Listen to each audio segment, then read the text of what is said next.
In early 1962, the helicopters sent to Vietnam by President Kennedy flew their first combat missions against the NLF. In Operation Chopper, the aircraft flown by U.S. Army pilots ferried 1,000 South Vietnamese soldiers to sweep an NLF stronghold near Saigon.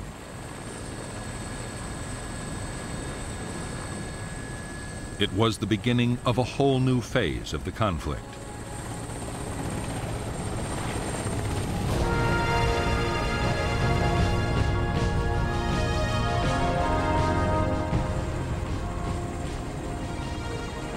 From the start, the American helicopters had a dramatic effect on the fighting. Government troops could take the guerrillas by surprise or cut off their line of retreat after a battle. Often they panicked and were killed as they tried to escape. In the first months of 1962, the South Vietnamese army won a string of victories, badly shaking the NLF's morale.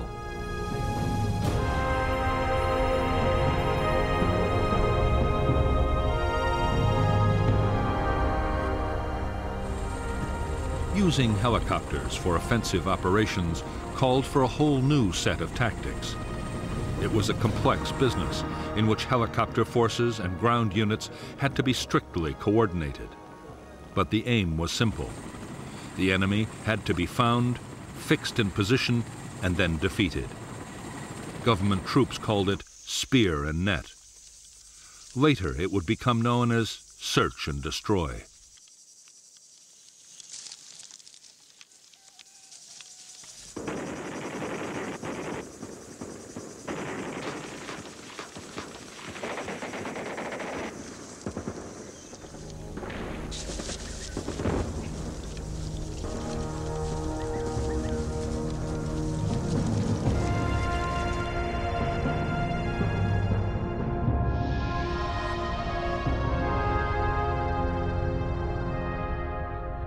A search and destroy operation usually began with intelligence locating an NLF unit.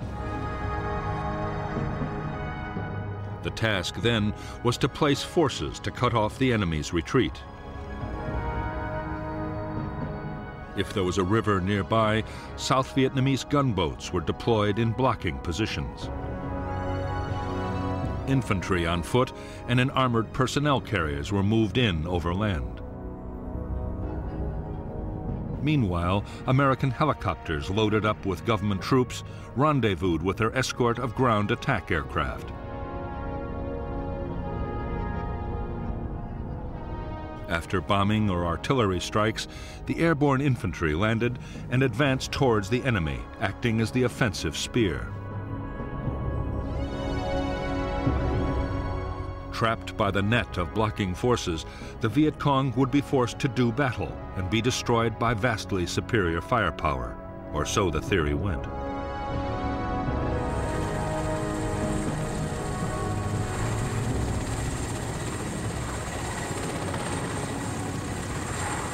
The instant success of helicopter operations seemed to prove that the approach favored by the Americans was the right one.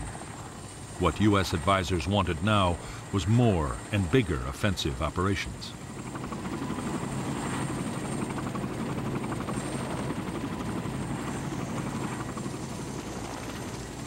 The greatest need was for more helicopters, and the Americans quickly provided them. A series of government victories followed, and soon it looked as if the South Vietnamese army might, in the not-too-distant future, actually defeat the guerrillas.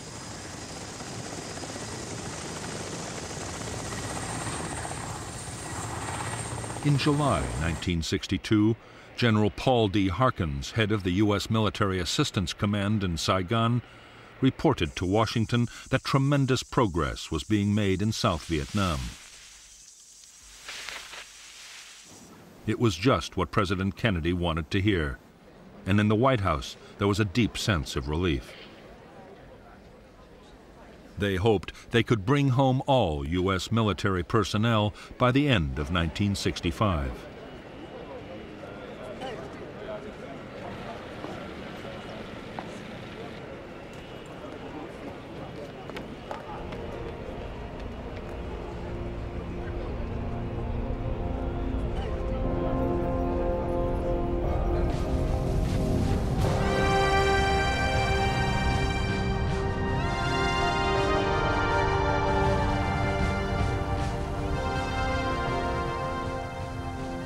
To Ho Chi Minh and the leaders of North Vietnam, the big increase in American military support for the South was deeply troubling.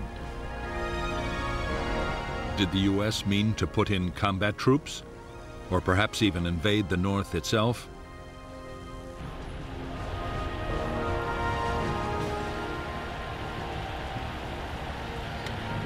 They appealed to the Chinese leader Mao Zedong for help.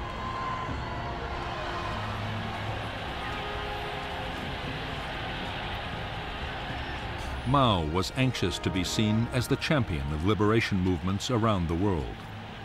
He was also determined to counter the American strategy in Vietnam.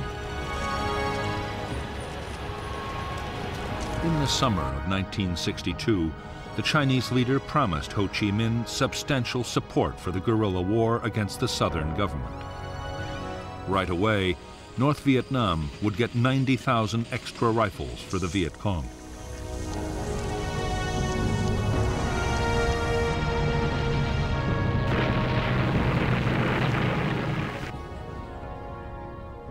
As yet, the Americans knew nothing of the Chinese decision to back the war. They were still highly optimistic. Although the NLF were not being beaten on the battlefield and had managed to hit over 2,500 hamlets in 1962 alone, pacification programs designed to increase government control over the countryside promised real progress in the villages.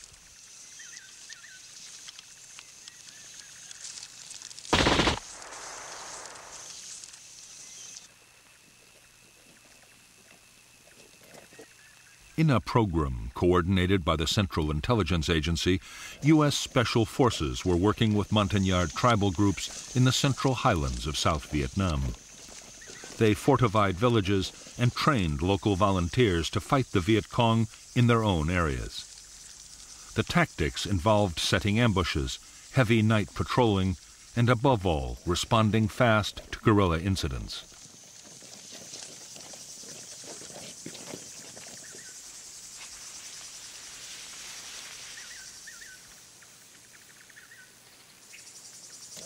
The civilian irregular defense forces created by the American teams were highly effective.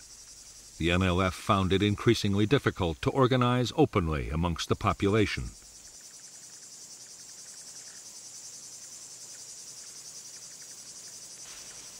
At its peak, the program would encompass thousands of villages and hundreds of thousands of people.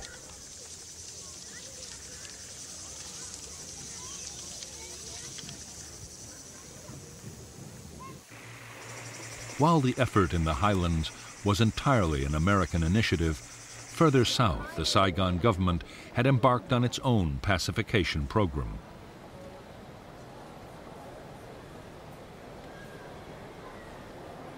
Backed by the CIA, called the Strategic Hamlets Program, the idea was to create 11,000 settlements which could defend themselves from the Viet Cong and bring government authority into the countryside. The campaign was a disaster from the start.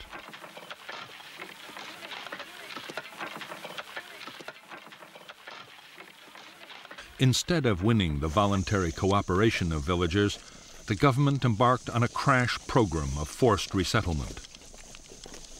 Families were moved, sometimes at gunpoint, from their traditional lands and the burial grounds of their ancestors.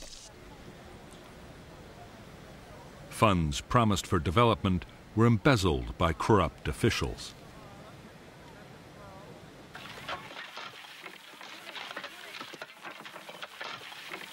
Soon, the strategic hamlets came to be seen by their inhabitants as little better than prisons. The result was a massive upsurge in support for the NLF, who vowed to destroy the strategic hamlets by every means possible.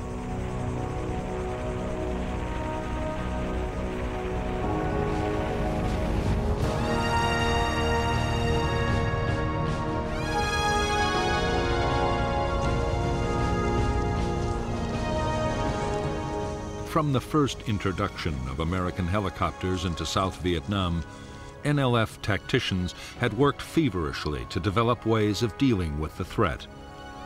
They had learned to mount ambushes with heavy machine guns near the obvious landing zones.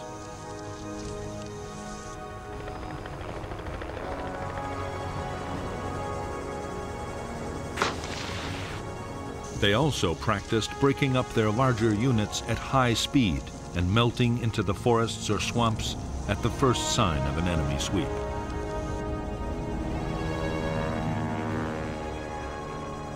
One of the biggest lessons learned by the guerrillas in 1962 was to keep their attacks short. Raids or ambushes were planned to last no more than 15 minutes.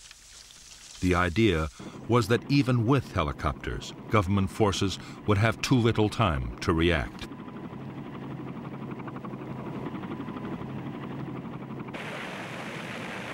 Slowly, by using their new tactics, the Viet Cong had recovered their confidence. So much so that by the start of 1963, they were able to inflict a shattering defeat on a South Vietnamese Army air mobile operation.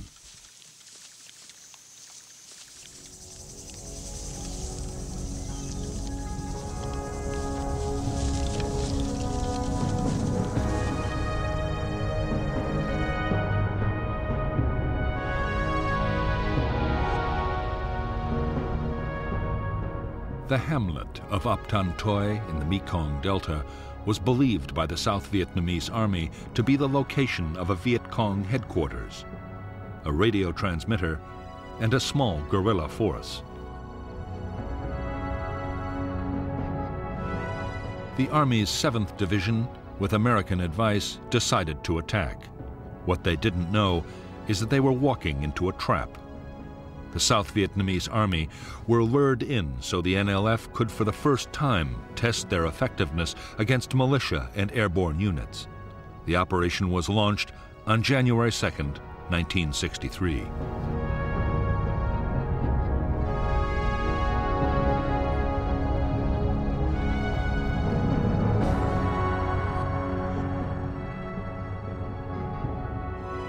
The neighboring hamlets of Ap Tan Toi and Ap Bac were strung out along a raised dike and an irrigation canal.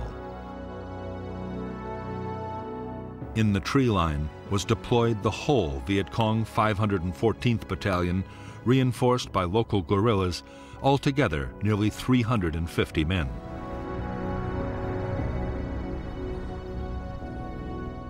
The 11th Regiment of the South Vietnamese Army landed north of Ap Tan Toi and exchanged fire with the Viet Cong. Meanwhile, a Civil Guard task force pushing from the south ran straight into the Viet Cong at Ap Bac and was stopped in its tracks.